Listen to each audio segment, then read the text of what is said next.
Hey everyone, so you guys know about that USDA food pyramid that they shoved onto the public almost 30 years ago?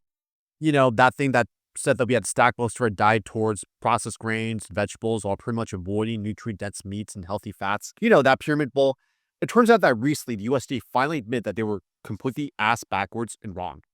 And just recently tossed out the original food pyramid guidelines in the 1980s and literally flipped it upside down. But of course, this likely did not come without some arm twist by RFK Jr. Trump.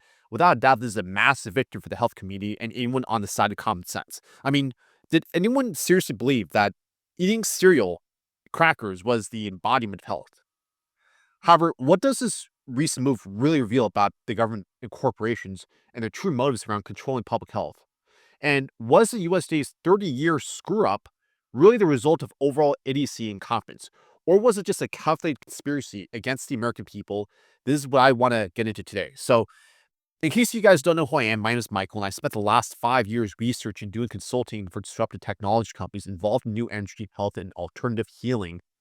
I believe that humanity as a whole is operating on less than half its full potential due to the inherent technology suppression that has been taking place since the Middle Ages. So, my goal for this channel is to blow this information wide into the open. Simple as that. And I want to help make these technologies available to as many people as possible. So, do give me a like or a sub. Anything helps. So, what's wrong with the original food pyramid, right? So, I'm going to go to your personal story. And I remember when I was watching TV with my dad, and we're watching some old concert footage from the 1980s. I can't exactly remember the band. I think it may have been Earth, Wind, and Fire. But the first thing I noticed that I could not believe how healthy these people looked. Like you just look at them, they have glowing skin, muscular bodies, they're not fat, healthy facial development, and overall they looked way happier than the typical American today, right? But you contrast that to what you see today when you go to a typical American concert, and over 70% of the American public is obese or overweight. People look sick and miserable, weird looking facial development, etc. You get the idea, right? So at that point, I really had to ask the question, just how the heck do we fall off a cliff like this, right? Like, where did we go wrong? So taking a few steps back, the original USDA food pyramid introduced in 1980 recommended 6 to 11 servings of grains per day. So yes, the USDA was basically telling us to eat freaking ultra processed grains like cereals and crackers and bread. And they said that that was the most important part of our diet. While on the other hand, nutrient-dense foods like red meat, saturated fats were literally placed last in priority. So who came up with this bullshit, right? So in the 1950s, Ansel Keys came up with the hypothesis called the diet heart hypothesis. And it's basically inundated the public with the idea that fats and cholesterols were the cause for heart disease and suggests that Americans should eat a very high carb diet to curb this, right? So at that point, everyone in the public was basically chopping down ultra processed foods like cereals, pastries, sugared up to the gills. And since fat was now the quote new enemy, butter and tallow was replaced with inflammation causing seed oils. But here's the thing though, if you've done any real level research into diet for most early societies, high quality meats and proteins were always the prize. They were always the most sought after food by most civilizations while eating a moderate amount of fruits and vegetables off on the side, right? So again, most healthy societies thrive on high fat, high meat, and high cholesterol diets. So now you may be thinking, maybe our earlier grandparents and ancestors just, maybe had it all raw. Maybe they had no freaking clue what they were doing. Maybe chunking down cereal bars and pastries was really the cutting edge of health, and humanity literally had to wait thousands of years for Ansel Keys, the USDA, to enlighten us with their incredible food pyramid. Would you guys agree with that? Well, maybe we should think about that a bit first, right? So, what were the major consequences from the USDA guidelines on food? Well, to put it simply, we basically went from this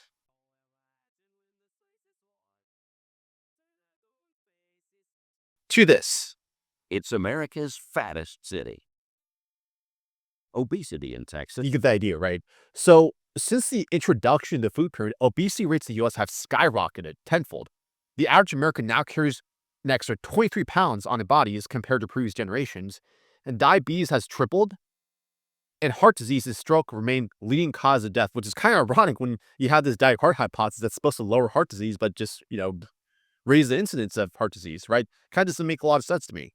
And so you got to admit, for that reason, this is probably the biggest L we've ever seen in modern healthcare policy. Imagine if a company or organization was just stupid enough to make a decision that completely butchered all performance metrics and send them spiraling downward right after making a key decision, Then after seeing their profits crash right after, they continue to do the same policies for 30 years before even growing enough common sense to attempt to change, right? Well, that's basically what happens here, just to let you guys know.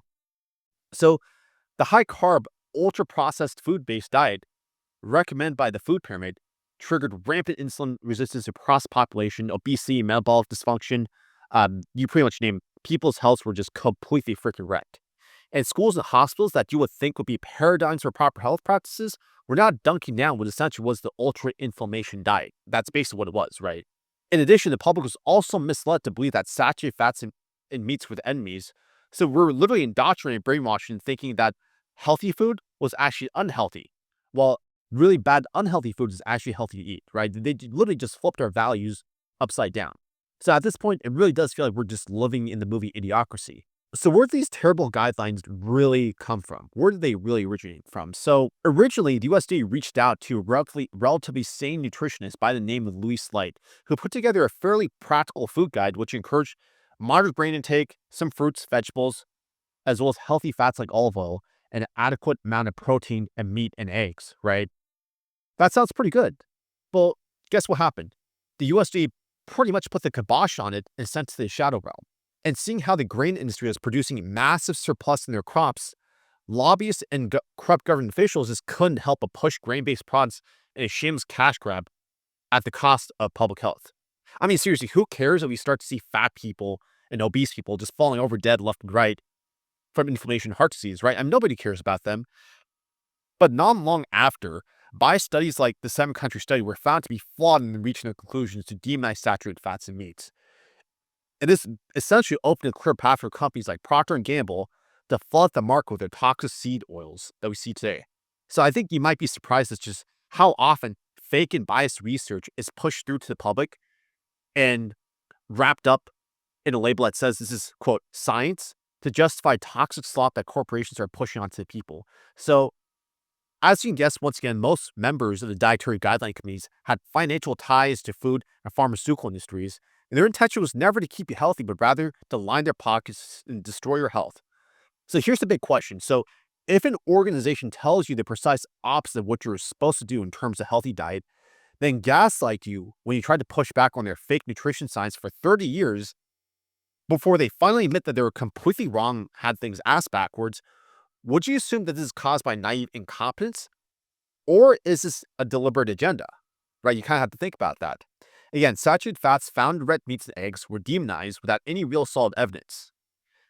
And the diet heart hypothesis is based on the idea that meats and fats cause heart disease, but later research showed that arterial is not even caused by cholesterol, but it's caused by calcium, and heart disease is more frequently triggered by other factors such as insulin resistance, which leads to inflammation.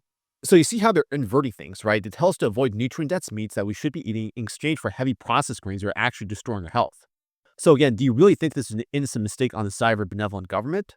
Now you got to ask. Obviously, there's a lot of money involved in terms of giving us really terrible food guidelines, right? But is it really all just about the money, or is there something deeper at play here? So there's no doubt that the first to benefit is the grain industry, who raked in ass loads of money after lobbying to force grains as the foundation of the American diet, because refined grain products like white flour, breakfast cereals, corn oil, etc., are really profitable. But what many don't realize is that the next in line to benefit is big pharma and big medicine, as big food is literally handing sick, miserable, loyal customers to big pharma on a silver platter to where they can go through a lifetime medical torment. But now you have to wonder, is the entire agenda to destroy public health really all about money and extracting as much as possible from the people?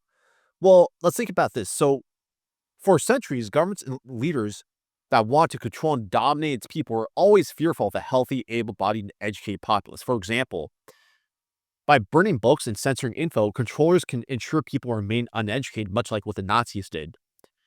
By keeping people distracted with sports and entertainment, they ensure that people remain ignorant to the collapsing world around them, much like the Romans did when their empire was collapsing.